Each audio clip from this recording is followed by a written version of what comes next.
दिया जा रहा है पिता। ऐसे ऐसे प्रताड़ना कर रहे हैं मेरे परमेश्वर पिता, फिर भी वे धीरज धर के पिता आपके विश्वास में बने हैं प्रभु।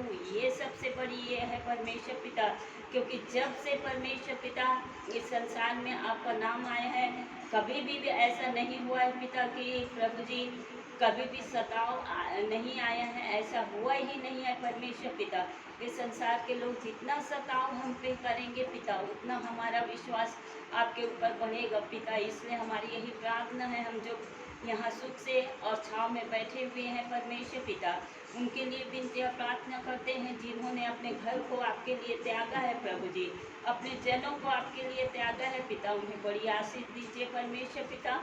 और प्रभु जी आने वाले समय में उनके लिए और भी रास्ता द्वार खोलिए परमेश्वर पिता, कि वे प्रभु जी आप पर विश्वास करें परमेश्वर पिता। ये तो संसारिक ये घर है परमेश्वर पिता, आप उनके लिए प्रभु जी अपने स्वर्ग स्थान में परमेश्वर पिता वो घर बनाया है जो चिर स्थायी है परमेश्वर पिता। इसलिए प्रभु उनका विश्वास कमजोर ना हो परमेश्वर पिता, लेकिन प्रभु दिन प्रतिदिन और भी बढ़ते जाए मेरे परमेश्वर पिता, और भी उन्नति पाते जाए परमेश्वर पिता। वचन में, प्रार्थना में, उपवास में रह सके प्रभु जी।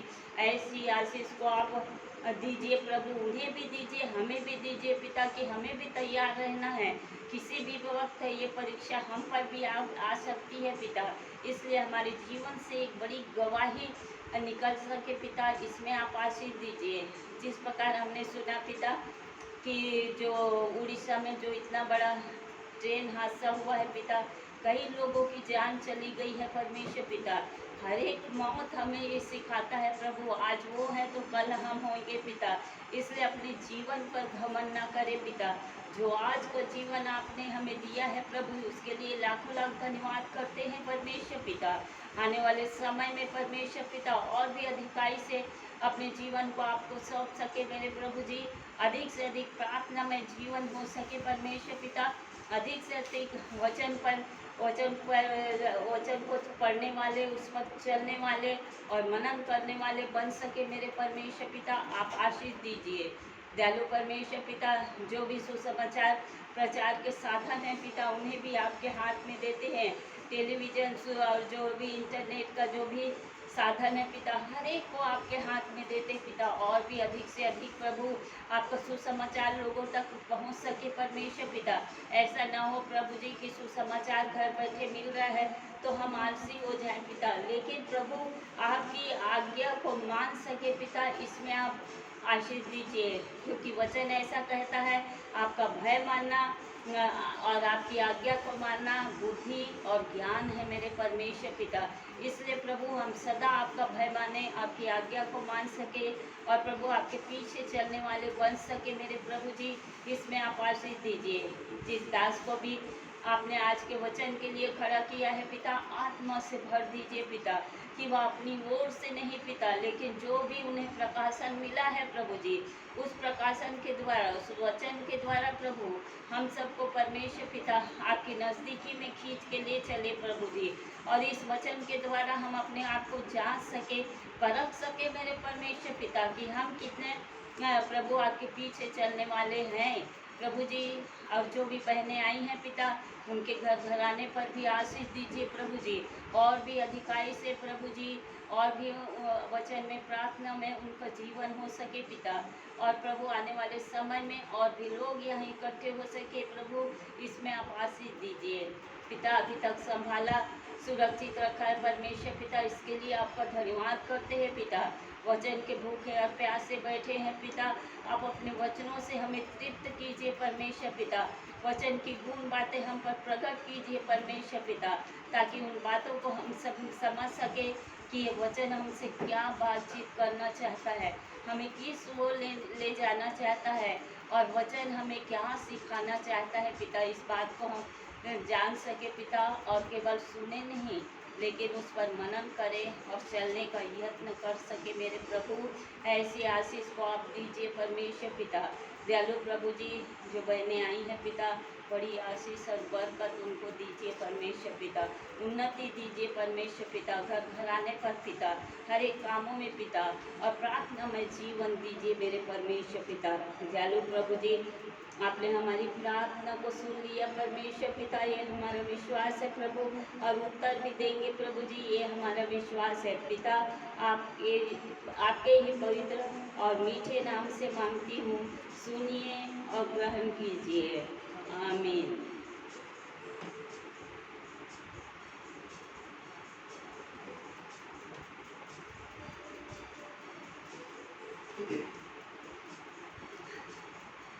समय होगा कि हम आज के बाइबल पाठ को हम निकाल लेंगे, मेरे साथ निकाल लेंगे बाइबल पाठ के लिए। जो स्थल आज लिया गया है वचन अध्ययन के लिए, मत्ती रचित सुसमाचार उसका 8वां अध्याय, मत्ती रचित सुसमाचार उसका 8वां अध्याय पद 1 से लेकर पद 4 को हम पढ़ लेंगे।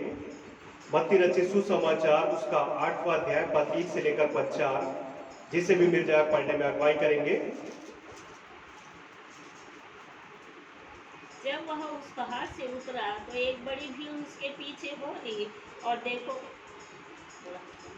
देखो एक कोढ़ी ने पास आकर उसे प्रणाम किया और कहा, हे प्रभु, यदि तू चाहे तो मुझे शुद्ध कर सकता है।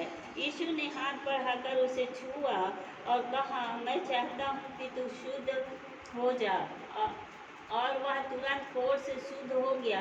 यीशु ने उससे कहा, देख, किसी से न कहना, पर तू जाकर अपने आप को याजक को दिखा और जो चढ़ावा मूसा ने चढ़ाया है उसे चढ़ा, ताकि लोगों के लिए गवाही हो। परमेश्वर इस पढ़े गए सुने गए वचन के द्वारा हम सभी को आशीष देवे।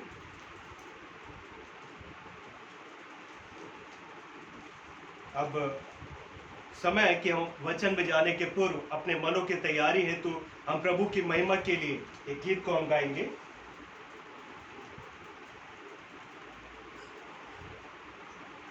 प्रभु की महिमा के लिए एक गीत को हम गा लेंगे, और इस समय हम अपने वचन में जाने के पूर्व अपने मनों की हम तैयारी हम कर लेंगे।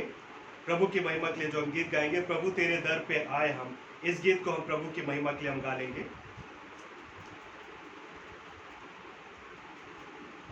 प्रभु तेरे दर पे आए हैं हम, तेरी कृपा पाने, बरसा आशीष हम दिलों पर, तेरी महिमा गाने।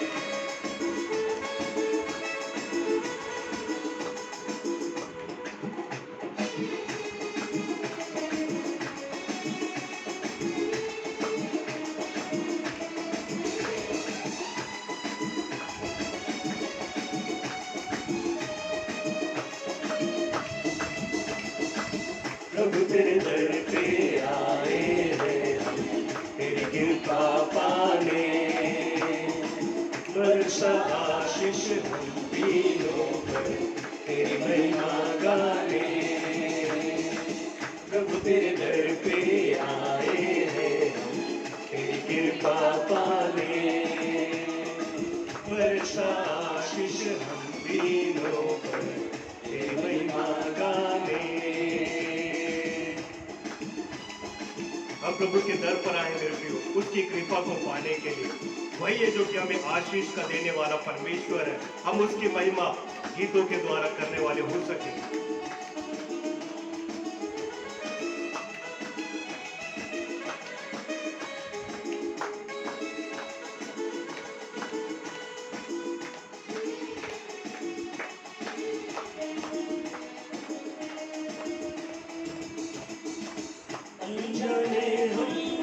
दुनिया में ले चल प्रभु तेरे ही हाथों में, अनजाने हम इस दुनिया में, ले चल प्रभु तेरे ही राहों में, अब हम तेरे तेरी हाथों में, तेरी महिमा गाने। तेरे दर पे आए हैं हम, तेरी कृपा पाने। अब जबकि इस संसार में अनजान थे वे प्रभु, वही है प्रभु जो कि हमें अपने राहों पर लेकर चला, अपने हाथों को पकड़कर थाम कर आगे लेकर चला। हम हैं तेरे हाथों में, हम उसकी महिमा को गाने वाले हो सके।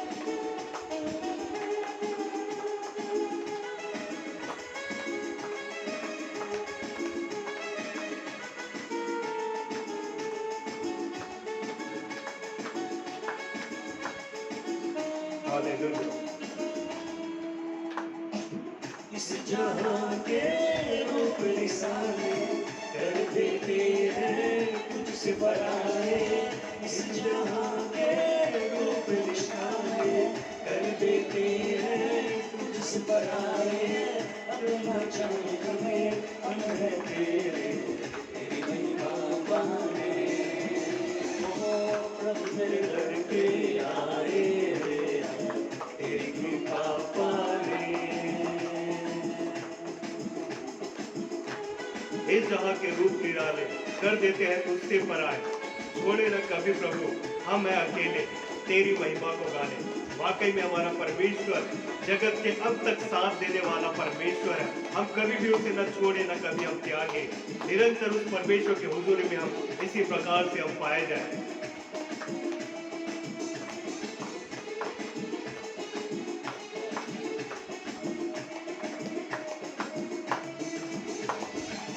तेरी इच्छा हमको बतला जा, ये बनाए तुझे मन का राजा। तेरी इच्छा हमको बतला जा, ये बनाए तुझे मन का राजा। छोड़ प्रभु मैं अकेले तेरी महिमा गाने। ओ प्रभु तेरे दर पे आए हैं, तेरी कृपा पाने। बरसा आशीष मंदिरों पर तेरी महिमा गाने, तेरी महिमा गाने, तेरी महिमा गाने।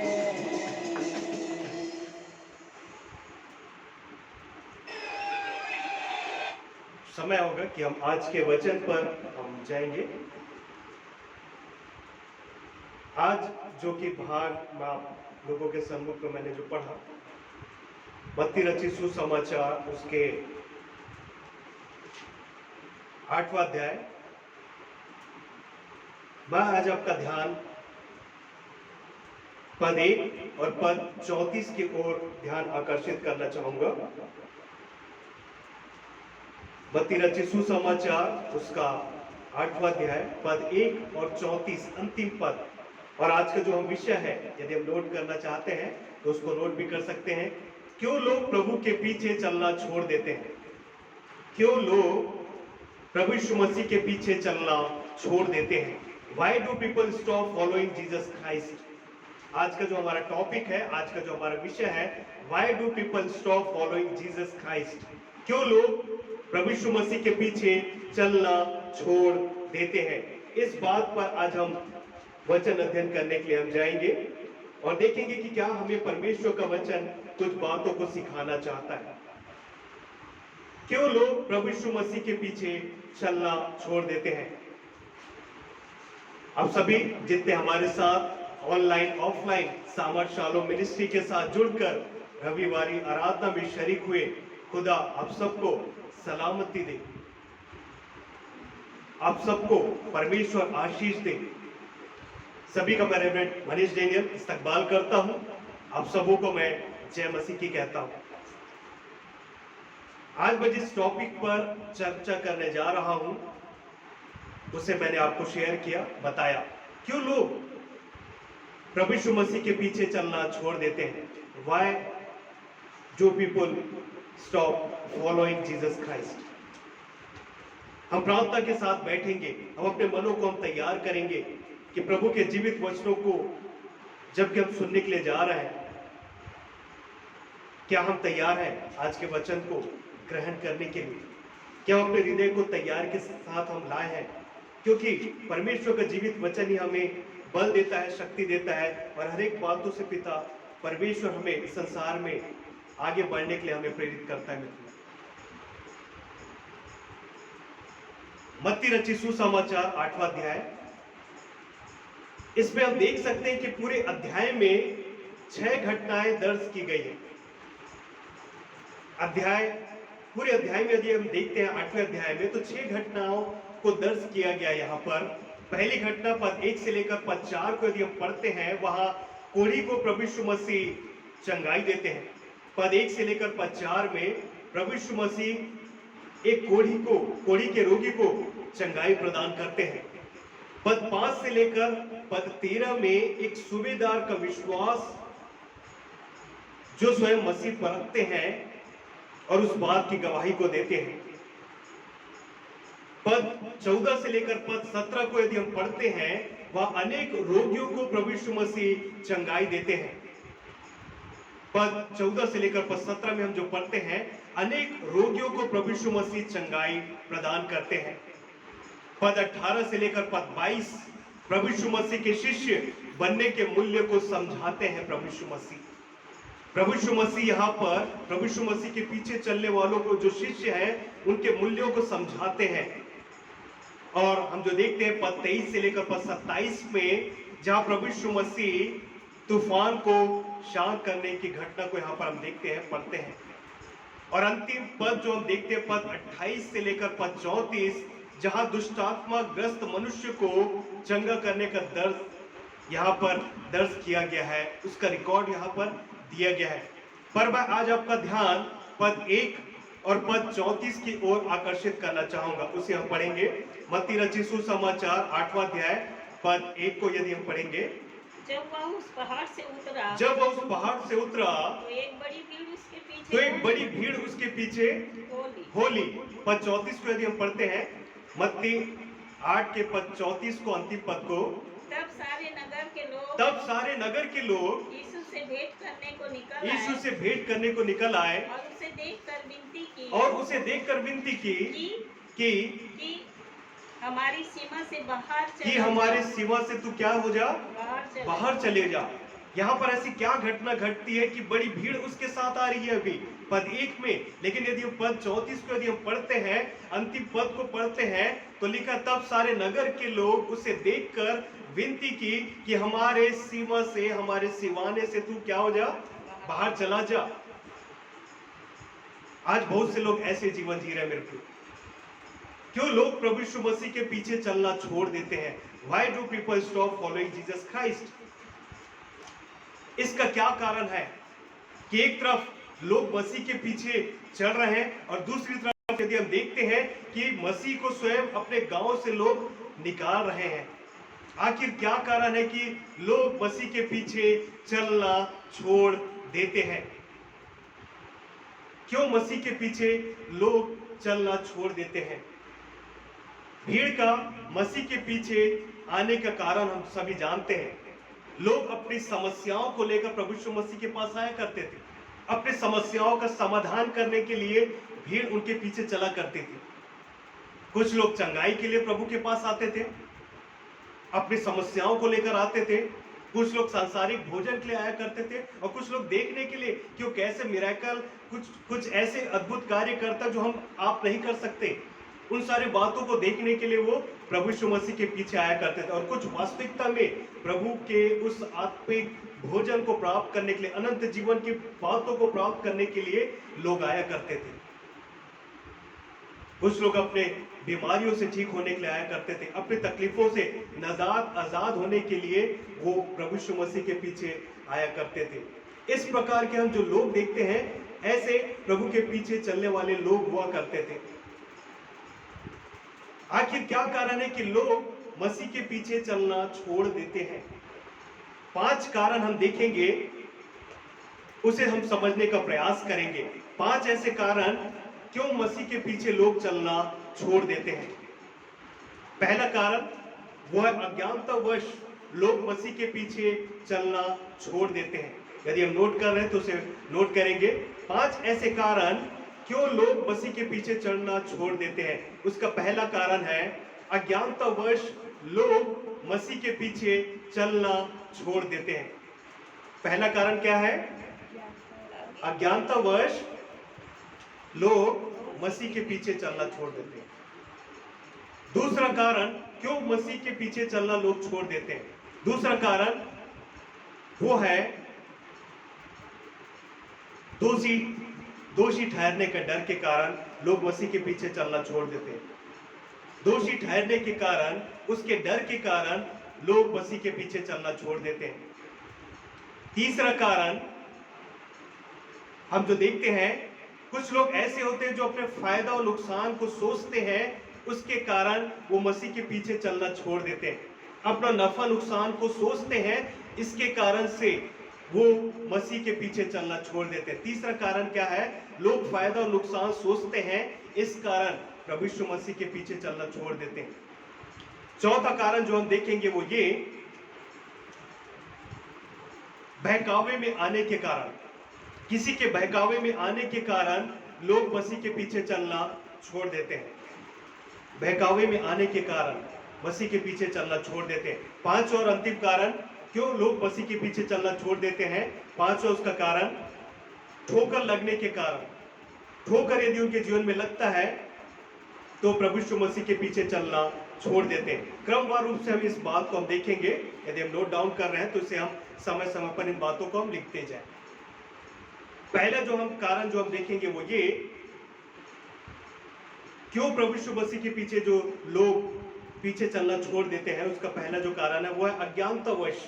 यदि हम देखते हैं यूहन्ना रचित सुसमाचार 6वां अध्याय पद 56 को यदि हम पढ़ते हैं, यूहन्ना रचित सुसमाचार 6वां अध्याय पद 56 को यदि हम पढ़ते हैं, वहां पर प्रभु यीशु मसीह अपने मेज से संबंधित कुछ बात को कहते हैं। प्रभु भोज के संबंधित कुछ बात को देखते हैं। यूहन्ना रचित सुसमाचार 6 के पद 56 को यदि हम पढ़ते हैं, जो मेरा मांस खाता और मेरा लहू पीता है, वह मुझ में स्थिर बना रहता है और मैं उसमें। यहाँ पर प्रभु यीशु मसीह प्रभु भोज से संबंधित बात को कहते हैं। जो मेरा मांस खाता और मेरा लहू पीता है, वह मुझ में स्थिर बना रहता है और मैं उसमें।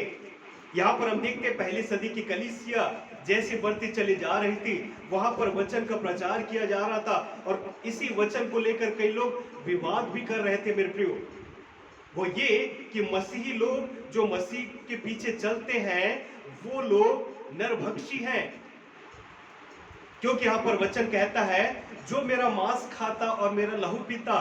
तो लोग अज्ञानतावश, असमझ के कारण, आत्मिक जीवन में न रहने के कारण इस प्रकार से समझ रहे थे कि मसीही लोग नरभक्षी होते हैं, कैनिबल होते हैं, जो कि मनुष्यों का मांस को खाते हैं, उसके लहू को पीते हैं। अज्ञानतावश वो इस कारण इन बातों को समझ नहीं पाए कि मसीह के पीछे चलने का अर्थ क्या है। प्रभु यीशु मसीह यहाँ पर जो इस बात को कह रहे हैं, आत्मिक जीवन के बारे में कह रहे हैं। मेरे प्रियो, जो मुझे खाएगा अर्थात मेरे वचन को पढ़ेगा और मेरी आज्ञाओं को मानेगा, वो इस बात को प्रभु यीशु मसीह यहाँ पर कह रहे हैं। यूहन्ना 6 के पद 66 को यदि हम पढ़ते हैं, यूहन्ना 6 के पद 66 को,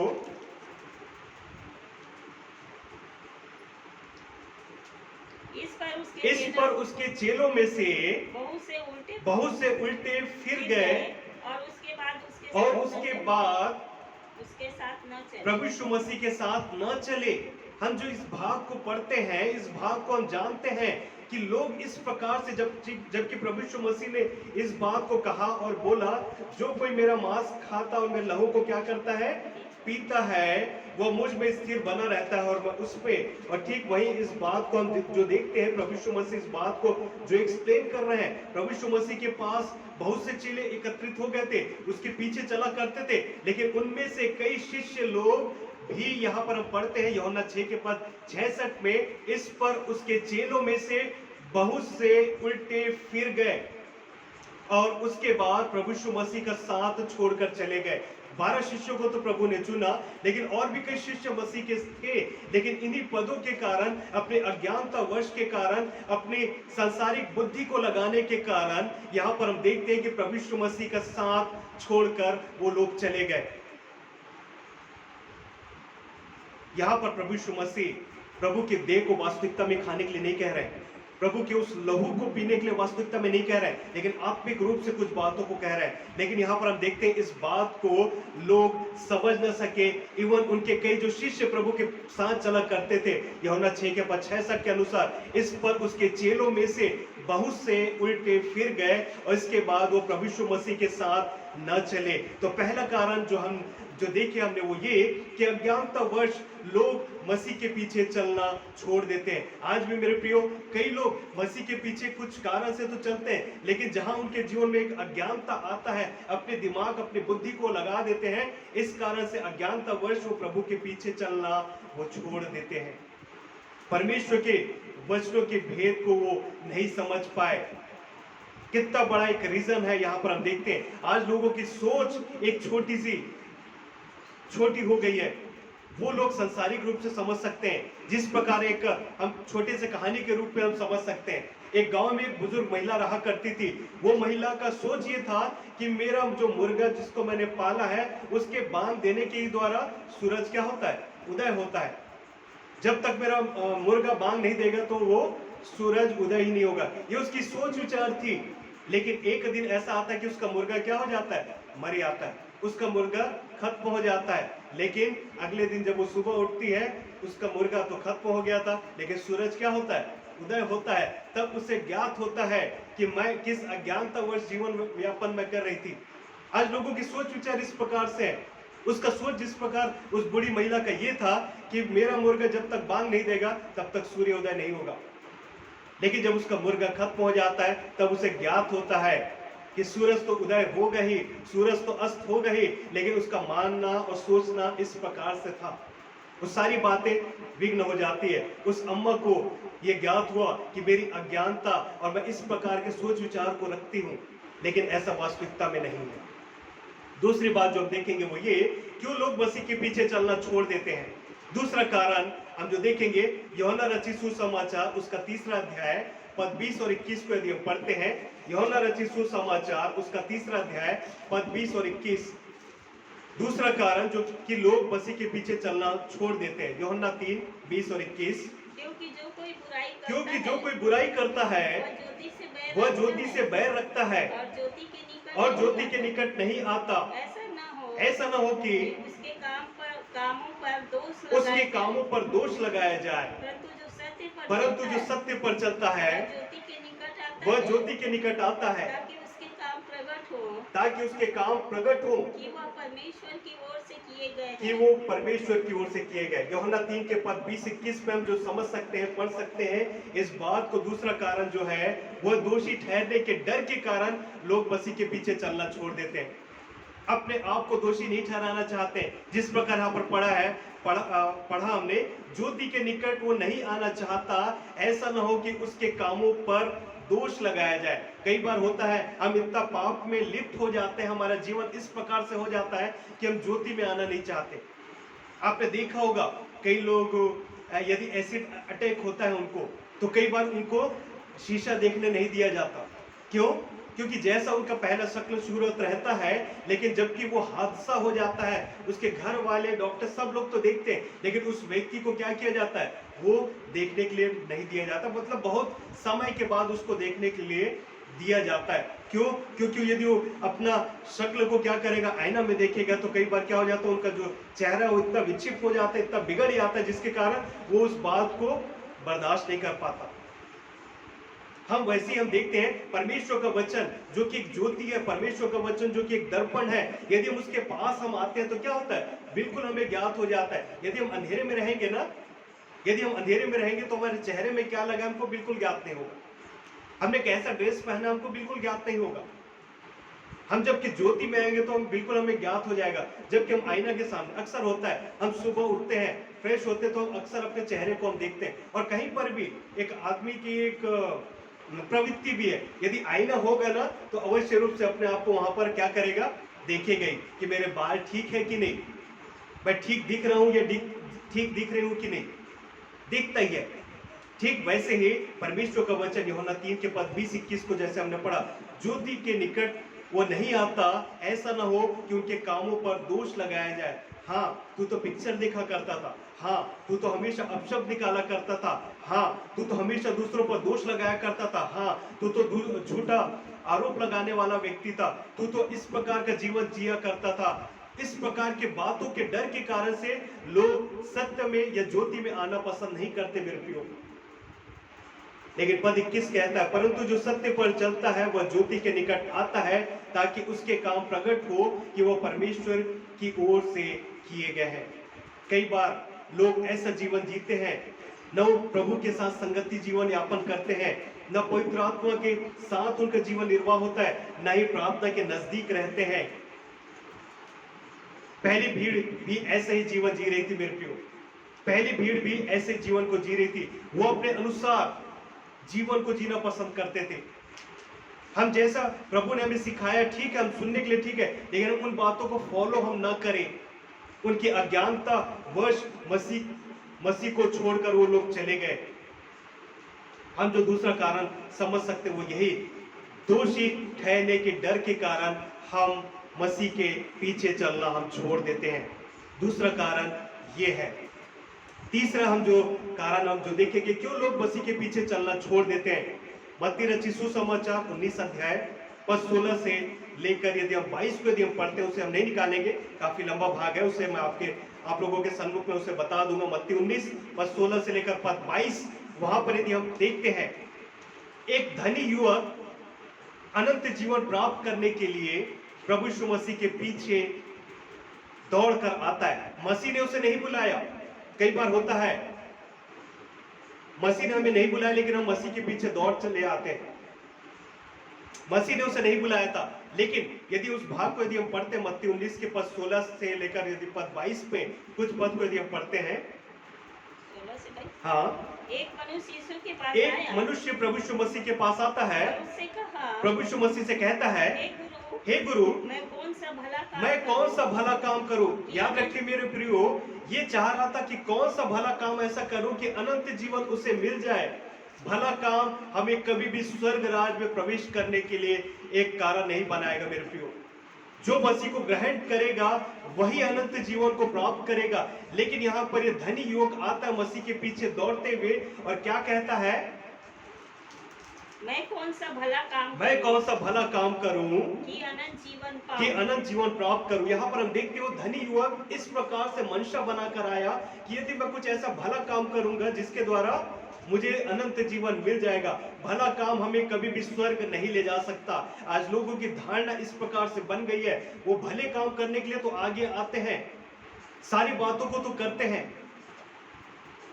लेकिन यदि उस काम में मसीह नहीं है तो आपको भला कार्य करना व्यर्थ है। आज आप देखेंगे कई गैर विश्वासियों को देखेंगे, कई भले काम वो कर रहे हैं, लेकिन उस भले कार्य के पीछे मसीह नहीं है, वो भला कार्य हमारे लिए व्यर्थ है मेरे प्रियो। जिस प्रकार आप देखे होंगे, हेलो, हम सभी यहीं पर हैं, ठीक। जिस प्रकार आप बहुत पहले आपने देखा होगा, कोविड पीरियड में एक फोटो वायरल हुआ था। एक हॉस्पिटल में एक पेशेंट लेटा हुआ था और एक केला को देने के लिए कई समाज सेवी लोग आए थे। एक केला को उस व्यक्ति को दे रहे थे और सब लोगों के हाथ उस केले पर या केले तक नहीं पहुंच रहे थे, तो एक दूसरे के हाथ को टच कर रहे थे, और एक केला 8-10 लोग मिलकर एक व्यक्ति को दे रहे थे और सोशल मीडिया में वो फोटो खींचकर डल गया। तो ऐसे भले काम जो लोगों को दिखाने के लिए यदि किए जाते हैं, ऐसा भला कार्य परमेश्वर नहीं चाहता मेरे। ऐसे भले कार्य से परमेश्वर घृणा करता है। हम कई बार होता है कुछ ऐसा कार्य करते हैं ताकि हम मीडिया में आ सके, हम सोशल मीडिया में आ सके। आजकल सेल्फी का जमाना आ गया है, व्हाट्सएप का, इंटरनेट का, फेसबुक का टाइम आ गया। कुछ भी यदि हम कार्य करते हैं तो उसे अपलोड कर देते हैं, फेसबुक में, व्हाट्सएप में हम लोग अपलोड कर देते हैं।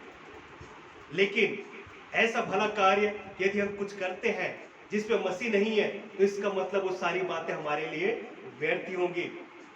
आजकल लोग बहुत चालाक हो गए, बहुत सारी ऐसे कार्य को करते हैं ताकि हम लोगों के बीच में वाहवाही को हम करने वाले हो सके। हम इस बात को देखे, जांचे, समझे, परखे।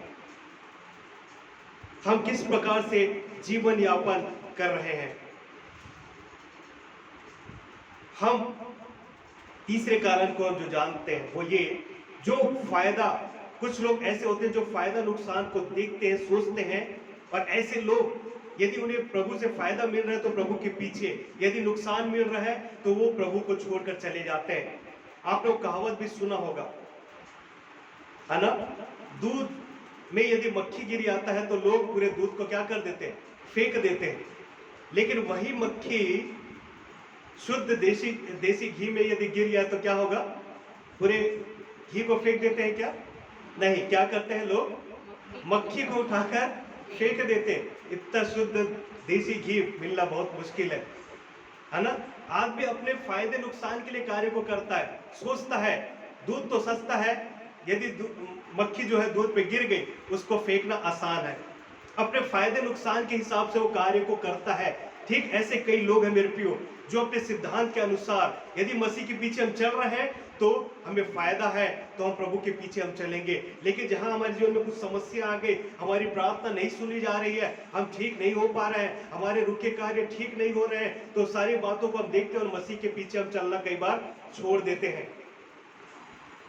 हम इस प्रकार का यदि जीवन यापन करते हैं तो परमेश्वर हमें देखता है। ऐसे लोग ज्यादा दिन मसीह के पीछे नहीं चल सकते। वो नफा, जब तक नफा है तब तक प्रभु के पीछे, और नुकसान है तो प्रभु को छोड़कर चले जाते हैं। तो तीसरा कारण हम जो देखते हैं वो ये, कुछ लोग ऐसे होते हैं जो फायदा नुकसान को सोचते हैं और मसीह के राहों पर चलते हैं। ऐसे लोग ही प्रभु का साथ छोड़कर आगे चले जाते हैं मेरे लोग। अगला जो कारण देखते हैं, चौथा रीजन वो ये, क्यों लोग प्रभु यीशु मसीह के पीछे चलना छोड़ देते हैं। उसका चौथा कारण, रोमियो की पत्री उसका 16वां अध्याय पद 17-18 को यदि हम पढ़ते हैं, रोमियो की पत्री उसका 16वां अध्याय पद 17-18, चौथा कारण वो है क्यों लोग प्रभु यीशु मसीह के पीछे चलना छोड़ देते हैं। उसका कारण है बहकावे में आने के कारण। उसके लिए हम भाग जो पढ़ रहे हैं, रोमियो की पत्री 16वां अध्याय पद 17-18 को पढ़ेंगे। अब हे भाइयों, मैं तुमसे विनती करता हूँ कि जो लोग उस शिक्षा के विपरीत जो तुमने पाई है फूट डालने और ठोकर खिलाने का कारण होते हैं, उन्हें ताड़ लिया करो और उनसे दूर रहो, क्योंकि ऐसे लोग हमारे प्रभु यीशु मसीह की नहीं परंतु अपने पेट की सेवा करते हैं और चिकनी चुपड़ी बातों से सीधे साधे मन के लोगों को बहका देते हैं। यहाँ पर रोमियो के लेखक इस बात को बताता है, कई लोग हैं जो कि अपनी चिकनी चुपड़ी बातों से सीधे साधे लोगों के मन को बहका देते हैं, अपने पेट के लिए वो सेवा करते हैं। यहाँ पर इस बात को लेखक निवेदन करता और समझाता है, हे भाइयों, मैं तुमसे विनती करता हूं कि जो लोग उस शिक्षा के विपरीत, जो शिक्षा मसीह ने दिया, जो शिक्षा प्रभु के दासों ने कलीसिया को दिया, उसके विपरीत जो तुमने पाई है, फूट डालने और ठोकर खिलाने के कारण होते हैं, उन्हें ताड़ लिया करो। ताड़ लिया करो का मतलब क्या होता है? परख लिया करो। हर किसी को परमेश्वर ने समझ दिया है, लेकिन एक छोटे बच्चे के अंदर वो सारी बातें नहीं होती। यदि कुछ चीज आंख को भी देखता है उसको नहीं समझ आता, उसको हर चीज खेल लगता है, लेकिन वो क्या होता है, जब उसके पास जाता है, उसको छूता है, तब उसे ज्ञात होता है ये चीज गर्म है, इस चीज को छूने से वो जल जाता है। तब अगली बार यदि उसके पास वो लाया भी जाता है ना, समझ जाता है कि ये गर्म है, इसे मैं छूंगा तो जल जाऊंगा। ठीक वैसे जब हम बड़े होते जाते हैं, हमारे अंदर परमेश्वर कॉन्शियस देता है, ज्ञान बुद्धि देता है, हम भी इन सारे बातों को समझ जाते हैं कि कौन किस प्रकार की शिक्षा को दे रहा है। विपरीत शिक्षा देने वाले कई कल्ट्स आजकल बन गए हैं। 7 डे एडवांटेज, यहोवा विटनेस, माता यरूशलेम कलीसिया, एंजेलिक चर्च, कई सैटेनिक चर्च, नाना प्रकार के ऐसे कल्ट बन गए हैं जो कि ऐसी विपरीत शिक्षा, जो कि मसीह के विरुद्ध सारी बातें बताई जाती है, ऐसे कई लोग बहकाने के लिए निकल गए हैं। अपने आप को मसीह के लोग तो कहते हैं, लेकिन वास्तविकता में वो मसीह के लोग नहीं है, बल्कि वो आपके ब्रेन को वॉश करके प्रभु के वचन से, प्रभु की संगति से आपको दूर लेकर जाने वाले लोग हैं। हम ऐसे विपरीत शिक्षा से हम बचें। परमेश्वर ने हमें बुद्धि दिया है, वो आपके घर दबे पांव ही आएंगे, और जबकि आएंगे और आपके मन को क्या कर देंगे, डाइवर्ट कर देंगे, परमेश्वर के वचन के विपरीत आपको लेकर चले जाएंगे। कई लोग सिर्फ प्रभु यीशु मसीह को चंगाई देने वाला बना दिए कि सिर्फ प्रभु यीशु मसीह आपको चंगाई देगा, आपकी समस्याओं का समाधान करने वाला वो परमेश्वर है। इस प्रकार से वो प्रभु को प्रस्तुत कर दिए। जब लोग सब कुछ उनके साथ ठीक होता है तो लोग उसके पीछे आते हैं, और जहां सांसारिक तकलीफें बढ़ जाती हैं वो सारी बातों को मसीह के लिए छोड़ देते हैं और अपने सांसारिकता का जीवन यापन करने लग जाते हैं।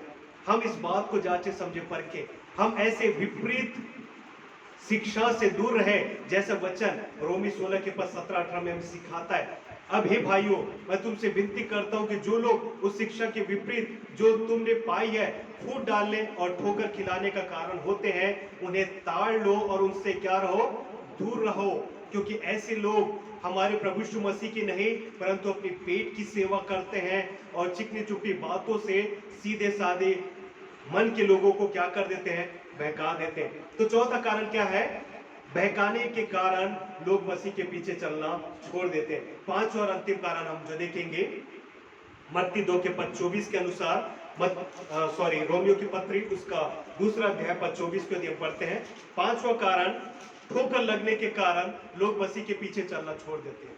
पांचवा कारण ठोकर लगने के कारण मसीह के पीछे लोग चलना छोड़ देते हैं। रोमी 2 के पद 24 को पढ़ेंगे, क्योंकि तुम्हारे कारण अन्य जातियों में परमेश्वर के नाम की निंदा की जाती है, जैसा लिखा भी है।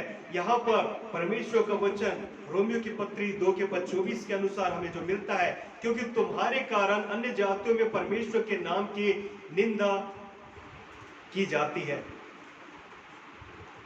हम कैसा मसीह जीवन जी रहे हैं, हम किस प्रकार का जीवन यापन कर रहे हैं। यदि हम मसीहत में हम अपने आप को कहते हैं, यदि हम प्रभु के संतान कहलाते हैं, तो रोमी 2 के पद 24 के अनुसार क्या हम अन्य जातियों में परमेश्वर के नाम की निंदा तो नहीं कर रहे हैं, हम दूसरों के लिए ठोकर का कारण तो नहीं बन रहे हैं। हम जो बोलते हैं क्या वास्तविकता में वही करते हैं। कई बार होता है कई बार हम कई चीजों को कह देते हैं, वचन कहता है तुम्हारी बात हाँ की हाँ हो या ना की ना हो। कई बार हम देखते हैं गैर मसीहियों में शपथ खाने की बात होती है, लेकिन हम मसीह लोग इस बात को कभी भी नहीं कहते, क्योंकि वचन कहता है तुम न परमेश्वर की, न स्वर्ग की, न किसी की बात की तुम शपथ न खाना। हमारी बात हाँ की हाँ होनी चाहिए, ना की ना होनी चाहिए। कई बार होता है हम किसी को टालने के लिए, और कई बार होता है हम किसी को सिर्फ उस समय क्षणिक रूप से हामी भरने के लिए हम उसमें हाँ में हाँ मिला देते, लेकिन हमारा मन विवेक जानता है कि हम वैसा कार्य नहीं करेंगे। हम जो बोलते हैं क्या वास्तविकता में वैसा करते हैं? क्या हमारा जीवन वैसा है मेरे प्रियो? क्या हम नए विश्वासियों के लिए ठोकर का कारण तो नहीं बन रहे? हम नए विश्वासियों के लिए यदि ठोकर का कारण हम नहीं, यदि हम बन रहे हैं तो हम आज अपने आप को रोकें। यदि वचन कहता है रविवार का दिन, विश्रामवार का दिन, उसे तो पवित्र मानना, यदि हम ही चर्च नहीं जा रहे हैं तो अन्य जाति क्यों कर हमें देखकर समझेंगे, जानेंगे? जबकि मैं बाइबल कॉलेज में था, वहां पर मैं देखा करता था इस बात को, संडे को लोग निकला करते थे। कई वहां पर चर्च है जहां पर व्हाइट ड्रेस पहन के जो है जाया करते हैं, हस्बैंड है, वाइफ है, जैसे भी लेडीज जेंट जैसे भी व्हाइट ड्रेस पहनकर वो जाया करते थे, और हाथ में बिल्कुल हम इस बात को जान जाया करते थे, जैसा हमारा जो बाइबल है ना, जो बाइबल है उसका कलर के अनुसार बिल्कुल जान जाते हैं, ऊपर ब्लैक कलर और रेड कलर का वो दिखता है। तो संडे को हमेशा हर कोई दिखा करता था। हम बस में जाया करते थे बाइबल कॉलेज, अपने बाइबल कॉलेज से जो चर्च हुआ करता था काफी दूरी में, हम जाया करते थे, तो रास्ते भर में कई लोग दिखा करते थे जो कि चर्च जाते हमें बिल्कुल इंकित हो जाया करते थे, क्योंकि उनके हाथों में बाइबल हुआ करता था। एक मसीहत की सच्ची पहचान यही है कि हम प्रत्येक रविवार चर्च जाना हम न छोड़े, प्रभु की संगति हम न करें। हम क्यों कर, जबकि हम दूसरों को सिखा रहे हैं, दूसरे लोग हमें देख रहे हैं, वो बिल्कुल इस बात को जान जाएंगे कि इस घर में परमेश्वर की आराधना और महिमा होती है।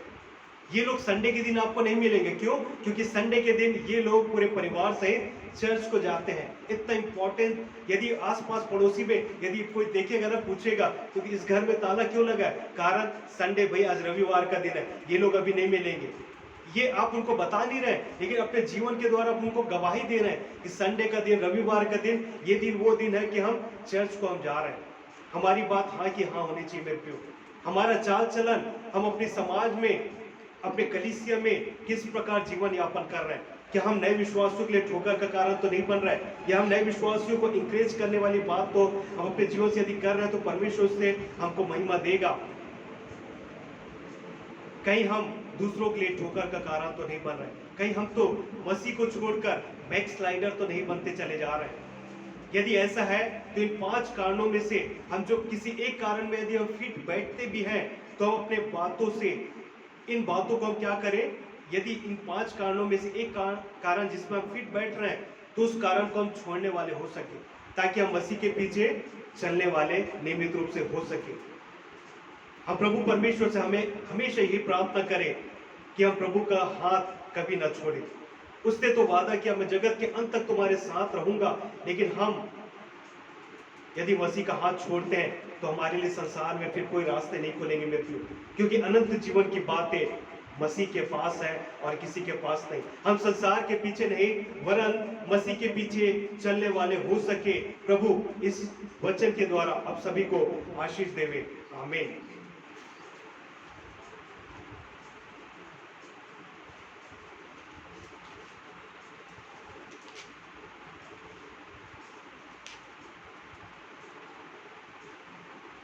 समय होगा कि हम प्रभु के मेज में हम जाएंगे। समय अवसर होगा कि हम प्रभु के मेज में हम जाएंगे। इस समय हम अपने मनों को हम तैयार कर लेंगे और प्रभु की आज्ञा के अनुसार अपने मनों को हम तैयार करते हुए उसके मेज में हम शरीक होंगे।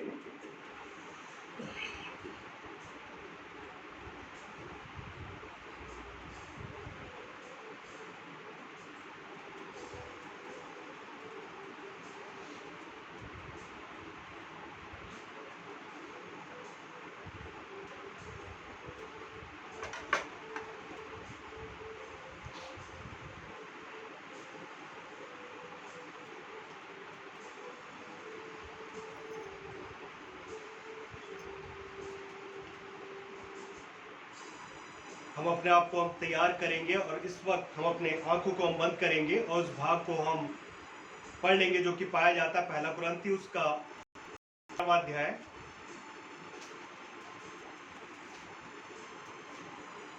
पद 23 से लेकर, पहला कुरिन्थी उसका 11वां अध्याय पद 23 से लेकर पद 26 में आप लोगों के सम्मुख में इसे पढ़ दूंगा।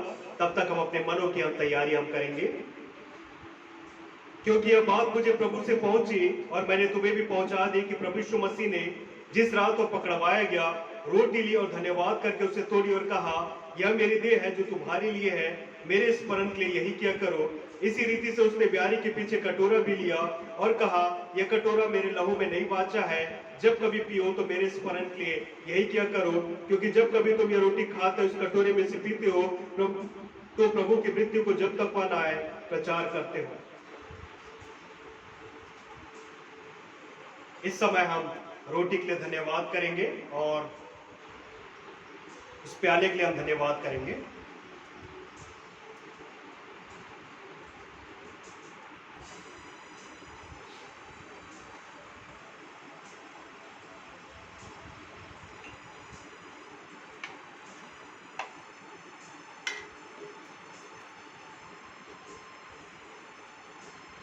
आइए हम प्रार्थना करें।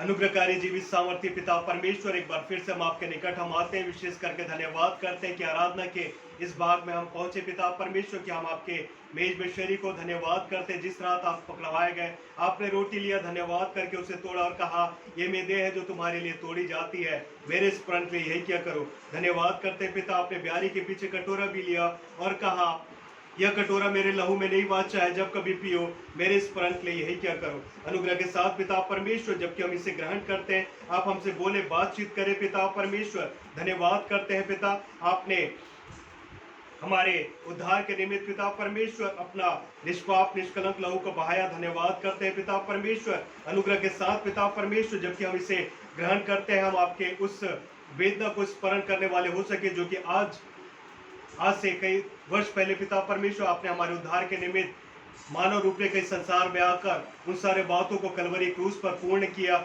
इसलिए हम आपका धन्यवाद करते हैं खुदावन। और आपने जो हमें वचन में हिदायत भी दिया पिता, इसलिए जो कोई अनुचित रीति से प्रभु की रोटी खाए, उसके कटोरे में से पिए, वो प्रभु के देव लहू का अपराधी ठहरेगा। इसलिए मनुष्य अपने आप को जांच ले और परख ले अनुग्रह के साथ पिता परमेश्वर। जबकि हम आपके मेज में शरीक होते हैं खुदावन, हम अपने आप को जांचने वाले हो सके खुदावन। सारी आदर जलाल महिमा आपको अर्पित करते हुए आपके प्रिय पुत्र प्रभु यीशु मसीह के नाम से दुआ को मांगते हैं, जैसे सुने और कबूल करें, आमीन। जितनों ने बपतिस्मा लिया है वही इस मेज में सहभागिता को रखेंगे। प्रभु को धन्यवाद देते हुए रोटी को हम ग्रहण करेंगे और साथ ही साथ प्रभु के इस प्याले को हम ग्रहण करने वाले हो सकेंगे।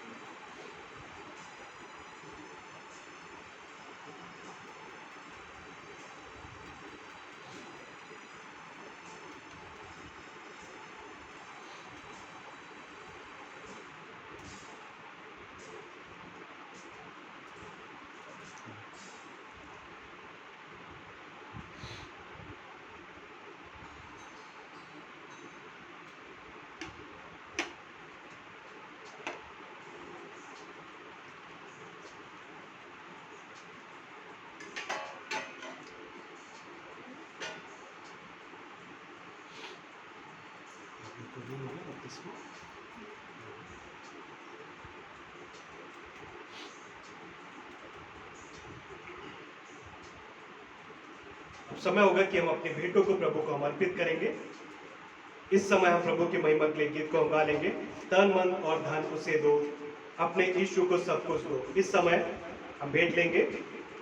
सामर सामने आकर भेंट सबका लेगा और इस समय हम प्रभु की महिमा के लिए हम गीत को गा लेंगे। तन मन और धन उसे दो।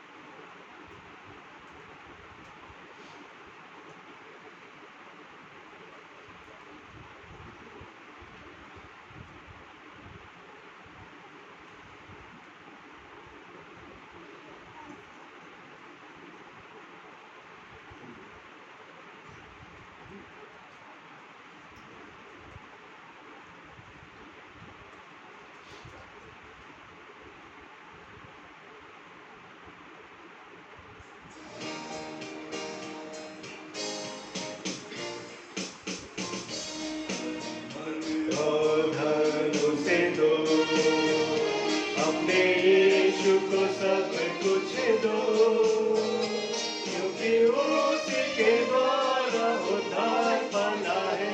जीती आत्मा का दान उसे दो, मन और धन उसे दो, कर यीशु की महिमा चाहो, करके दिखाना होगा, कर यीशु के महिमा चाहो,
भेंट के लिए धन्यवाद देंगे। प्रार्थना करेंगे। अनुग्रहकारी जीवित सामर्थ्य खुदावन, एक बार फिर से हम आपके निकट हम आते हैं, विशेष करके खुदावन इस भेंटों को खुदावन आपके हाथ में हम सौंपते हैं, जो कि आपको विश्वास के साथ अर्पित किया गया। खुदावन धन्यवाद करते हैं खुदावन, यह आपके राज्य की बढ़ोतरी के लिए निरंतर इस्तेमाल हो सके। आपका वचन कहता है परमेश्वर हर्ष से देने वालों से प्रसन्न होता है। धन्यवाद करते हैं पिता परमेश्वर, हम बिना कुड़कुड़ाए जैसा मन में ठानते हैं खुदावन, वैसे ही आपको हर्षित होकर भेंट को अर्पित करने वाले हो सके। हाँ खुदावन, हम मनुष्य आपको दान नहीं दे सकते खुदावन, क्योंकि हर एक आशीष उत्तम वस्तुएं पिता परमेश्वर आप हमें स्वर्ग से देते हैं। उसका हम पिता परमेश्वर कुछ भाव को हम लौटाते, जिस प्रकार हम गीत को गा रहे थे, तन मन और धन उससे दो, अपने यीशु को सब कुछ दो। हाँ खुदावन, जो भी उत्तम और सारी आशीषें मिलती है खुदावन, वो आप ही के द्वारा है खुदावन। हम कुछ भाव को आपको हम लौटाते हैं अनुग्रह के साथ खुदावन, ये आपके निरंतर राज्य की बढ़ोतरी में इस्तेमाल हो सके खुदावन। इन सारे बातों में मदद अगुवाई करे खुदावन। जिन हाथों ने दिया पिता परमेश्वर, आप बहुतायत से आप उन्हें अनुग्रहित करें, आशीषित करें खुदावन। अनुग्रह के साथ खुदावन निरंतर ये आपके कार्य में इस्तेमाल हो सके। हम ये प्रार्थना करते हुए आपके प्रिय पुत्र प्रभु यीशु मसीह के नाम से इस दुआ को मांगते हैं, ऐसे सुने और कबूल करें, आमीन। समय होगा सामर्थ के द्वारा एक एक्शन सॉन्ग वो प्रस्तुत करेगा।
यीशु मेरा सुपर लीडर।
सारी महिमा प्रभु को मिले।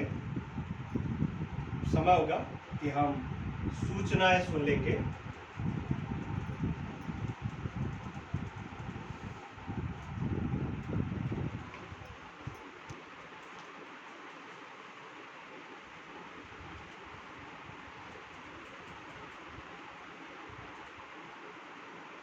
हर रविवार हम ऑनलाइन ऑफलाइन इसी भवन में सुबह 10 बजे आराधना के लिए एकत्रित होते हैं।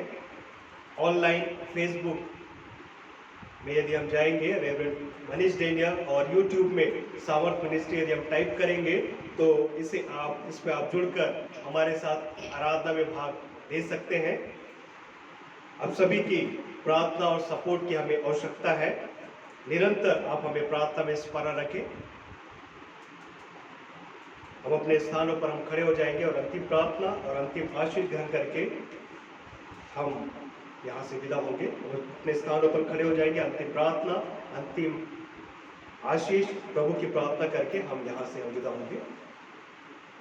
खुदावन यीशु, एक बार फिर से हम आपके निकट हम आते हैं, धन्यवाद करते हैं आपके प्रेम के लिए, दयानुग्रह के लिए। विशेष करके खुदावन आपने हमें संभाला, समय अवसर दिया पिता परमेश्वर कि हम आपके हुजूरी में पाए जाए। अनुग्रह के साथ पिता परमेश्वर संपूर्ण आराधना में खुदावन आपकी उपस्थिति हमारे मध्य में पाई गई। भजन का जिस प्रकार बातों को कहता, हे पाठ को अपने सिर ऊंचे करो, हे सनातन के द्वारों तुम भी खुल जाओ, क्योंकि प्रतापी राजा प्रवेश करेगा। वह प्रतापी राजा कौन है? सेनाओं का यहोवा वही प्रतापी राजा है। धन्यवाद करते हैं हमारे प्रतापी राजा प्रभु परमेश्वर, आप हमारे मध्य में उपस्थित होकर संपूर्ण आराधना में उपस्थित रहकर इस आराधना को आपने सुशोभित किया खुदावन। धन्यवाद करते हैं जो भी हमने गीतों को गाया खुदावन, जो कि आपको भावता है खुदावन, उससे आपने ग्रहण किया पिता। आप हमारे स्तुति रूपी सिंहासन पर विराजमान हो सके, इसलिए हम आपका धन्यवाद करते हैं। हम आपके मेज में शरीक हो सके खुदावन, धन्यवाद करते हैं पिता। हमने अपने हाथों को खोलकर पिता परमेश्वर आपके राज्य की बढ़ती के लिए भेंटों को अर्पित किया, उससे आपने ग्रहण किया। धन्यवाद करते हैं और आपके जीवित कलाम के लिए धन्यवाद करते हैं, जिसके खुलने से प्रकाश ही होता है, जिसमें हमने देखा जाना कि खुदावन आप ही हैं जो कि पिता परमेश्वर हमें राह दिखाते हैं, आप ही जो कि हमारा साथ देते हैं और निरंतर हमारे आगे बढ़कर चलने वाले परमेश्वर होते हैं। धन्यवाद करते हैं पिता परमेश्वर सारी बातों के लिए। धन्यवाद करते हैं पिता जितने भी इस वक्त हमारे साथ ऑनलाइन और ऑफलाइन में जुड़कर पिता परमेश्वर सामा शालोम फेलोशिप मिनिस्ट्री के साथ पिता परमेश्वर जुड़कर जो रविवारी आराधना के लिए एकत्रित हो सके, धन्यवाद करते हैं। सब पर आपका आशीष अनुग्रह पहुंचे खुदावन, हम यही प्रार्थना करते हैं। धन्यवाद करते हैं खुदावन, आपने हमारी प्रार्थना को सुना। आपके प्रिय पुत्र प्रभु यीशु मसीह के नाम से इस दुआ को हम मांगते हैं, दया से सुने और कबूल करें। आमीन। प्रभु की प्रार्थना कर लेंगे। हे हमारे पिता, तू जो स्वर्ग में है, तेरा नाम पवित्र माना जाए, तेरा राज्य आवे, तेरी इच्छा जैसे स्वर्ग में पूरी होती है वैसे इस पृथ्वी पर भी हो। हमारे दिन भर की रोटी आज में, और जैसे हमने अपने अपराधियों को क्षमा किया है वैसे ही तू हमारे अपराधों को क्षमा कर। हमें परीक्षा में ना लो परंतु बुराई से बचा, क्योंकि राज, पराक्रम और महिमा सदा तेरे हो। आमीन। आशीष ग्रहण करेंगे। परमेश्वर तुम्हें आशीष देवे और तुम्हारी रक्षा करे। परमेश्वर प्रमुख का प्रकाश तुम पर चमकाए और तुम पर अनुग्रह करे। परमेश्वर प्रमुख मुख तुम्हारी ओर करे, तुम्हें सदा सर्वदा शांति दे। अब हमारे परमेश्वर पिता का प्रेम, प्रभु यीशु मसीह का अनुग्रह और पवित्र आत्मा की संगति, सहभागिता उपस्थित सभी लोगों के साथ, उनके पूरे परिवारों के साथ अब से लेकर सदा सर्वदा तक बनी रहे। आमीन। आप सबको जय मसीह।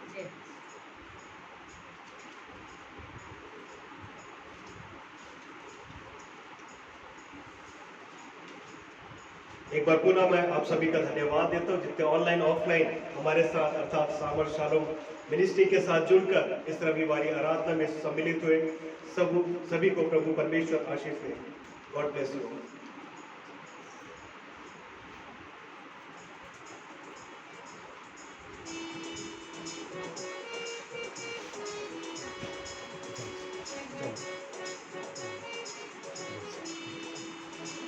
Okay.